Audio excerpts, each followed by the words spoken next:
トトロっていうのは何者なのかですね。これは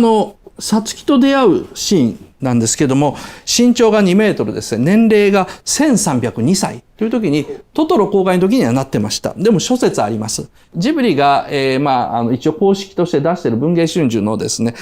ジブリの教科書というシリーズがあります。その中の梶田チンの巻で、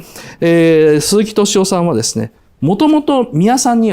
駿ですね。宮さんにはトトロについてこんな妄想を膨らましていましたと。かつてこの世にはたくさんのトトロ族がいたと。彼らは人類と戦って滅ぼされた。が、その生き残りがいろんな時代に登場すると。中世ならもののけ、江戸時代には幽霊、そして今、隣のトトロと。トトロはそういう歴史上を背負っている存在なんです。ただ可愛いだけの生き物じゃない、恐ろしさも含んでる。なかなかね、ショッキングな発言です。普通、だから映画見てる人っていうのみんなは、日本から自然が失われたと。昔は綺麗だった、昭和30年の綺麗だった日本からそういう自然が失われた。だからトトロがいなくなったんだっていうふうに思ってるんですけど違うと。人間とかつて戦って滅ぼされたっていうですね。これが宮崎駿がもともと思ってた隣のトトロのですね、プロットというやつですよね。だから、じゃあその戦いって何だったんだろうと。縄文人たちですね。このトトロたちが仲良しだった、まだ仲が良かった縄文人たちっていうのは農業はやってたんですけども、あくまでですね、小規模なんですね。小さい規模の商業。しかし、弥生人たちの農業っていうのは大規模で、太古の森をですね、みるみる伐採してですね、で、燃料や田んぼで、燃料を作ったり、畑田んぼに改造したりしたんです。で、太古の森っていうのは、里森になっていってしまったんですね。古代のですね、クヌギとかブナとかそういうようなですね、縄文時代の木がどんどんなくなっていってですね、利用しやすい雑木林の里山になっていったと。トトロたちのですね、先祖、古代の神々はですね、そんなですね、雑木林では生きられないんですよ。あれも本当に、原始の森から生まれたような人たちですから。だから、おっことしが言うようにですね、体が小さく言葉も喋れなくなった。で、これこそがこの映画に出てくる、よいしょ。トトロなんですね。体長がわずか2メートルしかなく、人間の言葉が喋れない神様。これがですね、もののけ姫でですね、我々の眷属はもう終わりだっていうふうに言われて、もう我々はこれから体がどんどん小さくなって言葉を話す知性もなくなっていくだろうと言われた慣れの果てがですね、トトロなんですよ。で、その代わりですね、人間と共存することを覚えれるようになった。つまり、どんぐりを食べるようになってですね。で、里山近くの鎮守の森でひっそり生きて、縄文人たちから土器を作ることを習い、江戸時代の子供から駒を作ることを習いというふうなことでですね、何か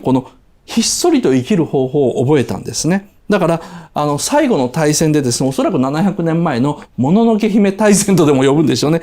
大戦で敗れた子孫たちが、日本中のいろんなところでひっそり暮らしてる。所沢でひっそり暮らしてると。だから、多分、トトロっていうのは、なんだろうな、西洋人に絶滅させられかけたアメリカインディアンみたいなもんなんですよ。そういう先住民族みたいなもので、稲作をする弥生人、つまり僕らですね、に見つからないようにひっそり生きてると。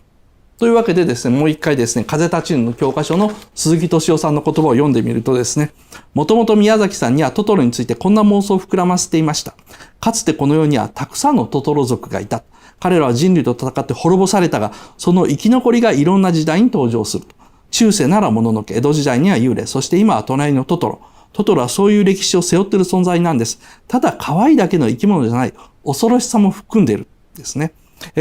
トトロで、この裏設定というかですね、ベース設定を宮崎さんは子供向けに作ったんですね。ところが、それではですね、我慢できなくなって、10年後にですね、つい作っちゃったのがもののけ姫なんですよ。だから、なんでしょうね、スター・ウォーズと同じと言えばいいのかな。先にオチの部分を書いて、なんでそういう風になったのかっていう風に遡ってですね、書いてるから、もののけ姫と隣のトトロっていうのは、続きの関係になっていて、で、本当は宮崎さんは、隣のトトロで終わるつもりだったんですけども、我慢できなくなってですね、じゃあそれはなんでかっていうのを、それは、いろんなところで書かれている通り、宮崎さん自身が、その縄文時代の農業とかですね、あと、商用樹林文化とか、そこら辺にどんどんハマっていったから、もう書かずに入れなくなって、もののけ姫を書いちゃったんですけどもですね。というわけでですね、ここまでのトトロの、設定というか性格をまとめるとですね、トトロは3000年以上前から日本に住んでいた森の神様。で、縄文人とは共存できた。その後、人間と戦争になり滅ぼされた。この映画に出てくるトトロは最後の生き残りってことになります。岡田斗司夫の YouTube を見てくれてありがとうございます。毎晩ですね、だいたい夜の7時ぐらいに新作動画を配信していますので、ぜひぜひチャンネル登録よろしくお願いします。ではではよろしく。